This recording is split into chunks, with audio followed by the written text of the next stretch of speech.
Welcome students of Thakur Vidya Mandir High School and Junior College. Chapter 4 Molecular Basis of Inheritance.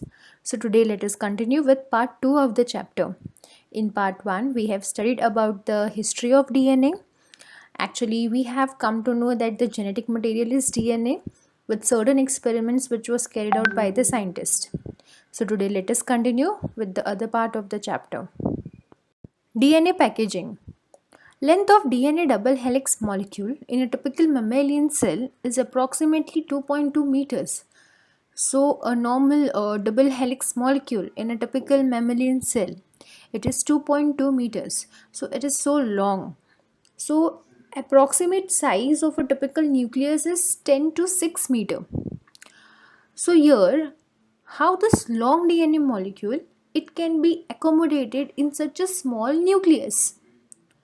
So here the nucleus size is small, but the length of the DNA is, you can say, double or triple of the length of the nucleus. So how this long DNA molecule can be accommodated in such a small nucleus?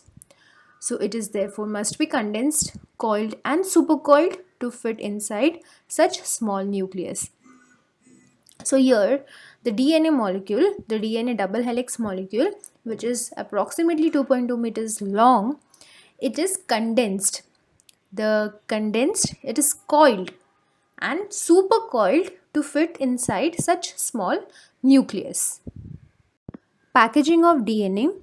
As we all know, the length of the DNA is almost 2.2 meters. It is 2.2 meters long.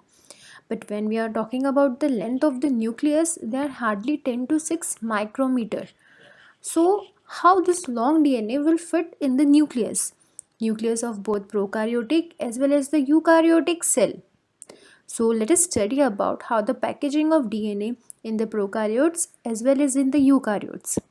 So packaging in prokaryotes. So in prokaryotes like E. coli, the cell size is almost 2 to 3 micro long.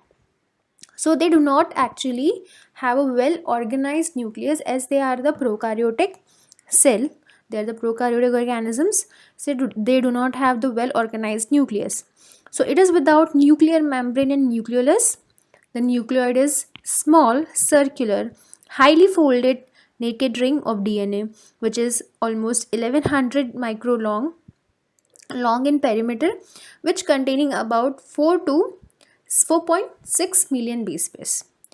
So the 1100 micrometer long nucleoid, it is to be fitted or packaged in a cell which is hardly 2 to 3 micrometer long.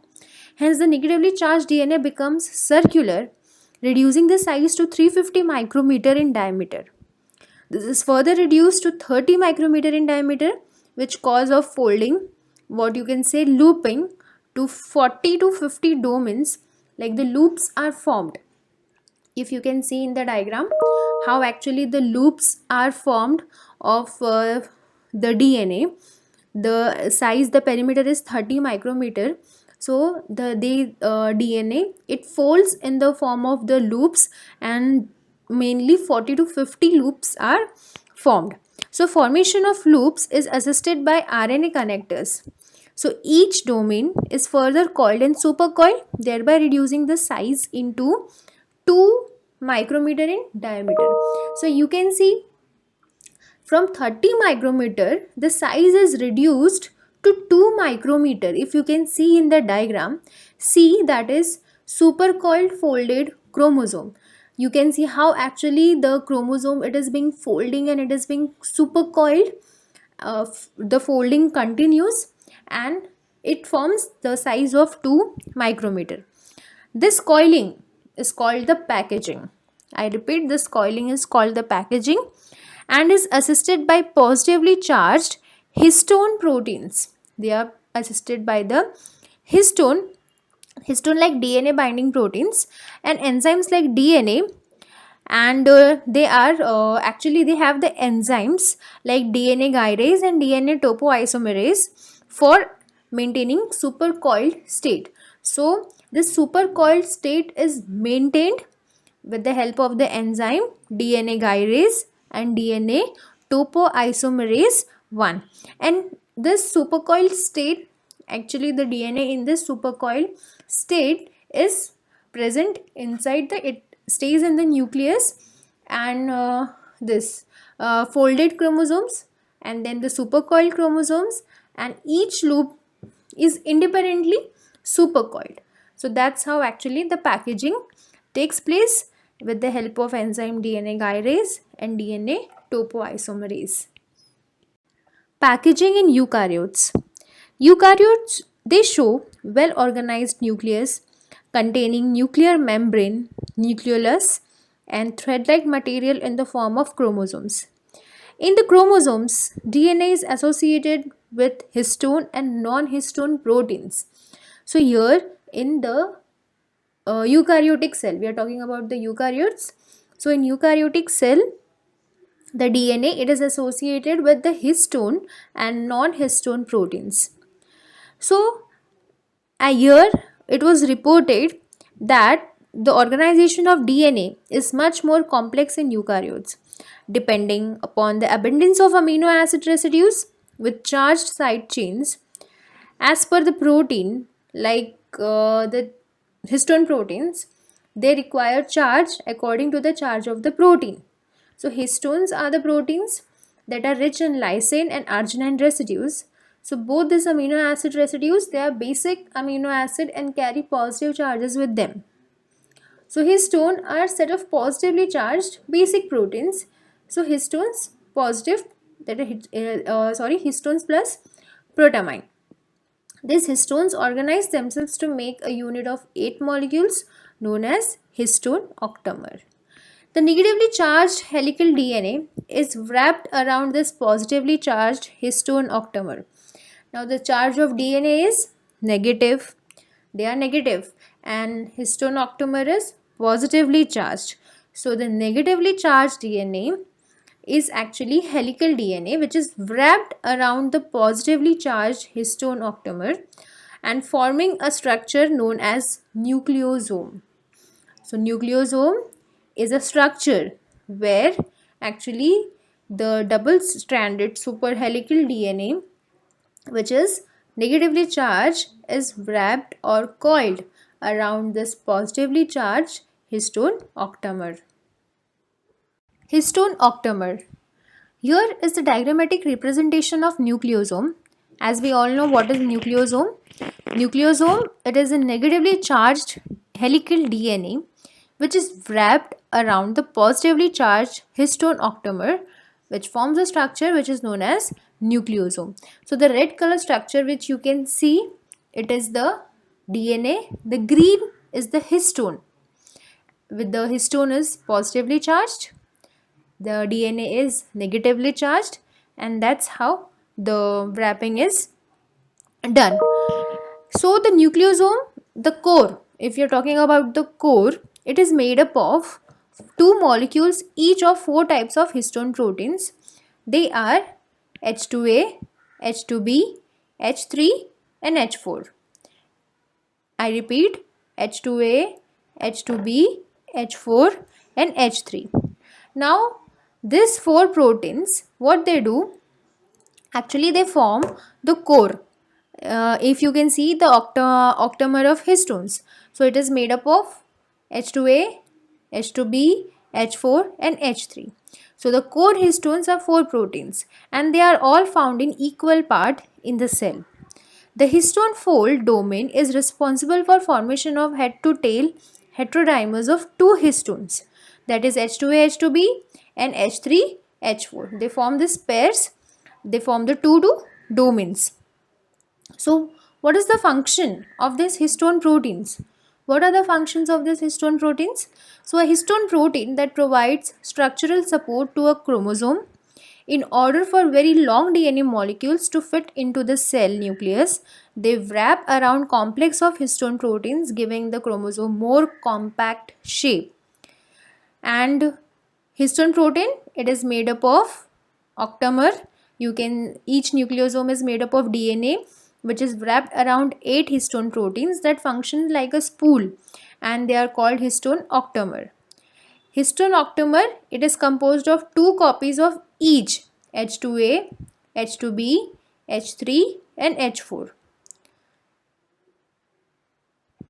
So the DNA packaging in eukaryotic cells, if we are seeing the comparison between the prokaryotic and eukaryotic cell, the prokaryotic cell has smaller genome, whereas the eukaryotic cell, they are larger genomes with 6 billion base pairs.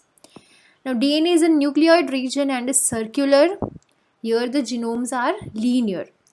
The prokaryotic cells may have separate circular DNA called a plasmid, but here in eukaryotic cell more biochemical editing is needed.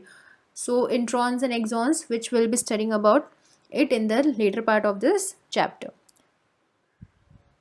Non-histone chromosomal proteins, that is NHC. Now these are additional set of proteins that contribute to the packaging of chromatin at a higher level. Now there are two types, heterochromatin and euchromatin. So now let us study about heterochromatin. So heterochromatin in eukaryotic cells, some segments of chromosomes during interphase and early prophase remain in a condensed state, and this region constitute heterochromatin. So heterochromatin is the condensed region of the chromosome. Remember, condensed region of the chromosome is heterochromatin. Now this term was proposed by Heads, and these regions are localized near centromere, telomeres, and are also intercalated. As we know, the chromosome, they have centromere, telomeres, the parts we have studied about the chromosomes. So this heterochromatin, they are localized near centromere and also near the telomeres. Now it is genetically mostly inactive because they are they are mostly inactive. They are in the condensed state. It stains strongly and appears dark when it is stained. When the chromosome is stained, we can see two regions. One is the light region and one is the dark region, which I will be showing you in my next slide. So on staining, the region which appears dark, that is heterochromatin, and it is 2 to 3 times more rich in DNA than the euchromatin. The next is euchromatin. So euchromatin is the region of chromosome which are in non-condensed state and they constitute of euchromatin. So the region of non-condensed state is the euchromatin and the condensed is heterochromatin. So euchromatic regions, they stain light. Euchromatin is generally very much active and fast replicating as they are in non-condensed state. Now euchromatin is transcriptionally active while heterochromatin is transcriptionally almost inactive because of the condensed state. That's it. While studying about euchromatin and heterochromatin, like we have come across the staining part, that it will stain light and it will stain dark. So here you can see a chromosome which is stained. The dark regions, the dark part near the telomere and the centromere, if you can see near the centromere and telomere, the regions are dark. This indicates the protein heterochromatin. They are in super condensed state, and the lighter regions which are stained light, they are the euchromatin, which are highly active, and your heterochromatin, they are inactive. So this way you can differentiate between heterochromatin and euchromatin. The chromosome paths like of heterochromatin and euchromatin. So in heterochromatin, once for the highlighting, it is more condensed. They have silenced genes, they stain darker, and they have gene poor, that is they are high in AT content. Next is the euchromatin, which are less condensed. They express the genes, they are gene expressing. They are gene rich, means they have higher GC content. As we know, AT and GC, these are the base pairs. So the heterochromatin, they have high content of A and T. Euchromatin, they have high content of G and C. And euchromatin, they stain lighter. So this way you can differentiate between heterochromatin and euchromatin. So here the DNA replication, like from one DNA, the second DNA strand, that is called replication. The process of replication takes place mostly in the euchromatin because it is less condensed and it is gene expressing.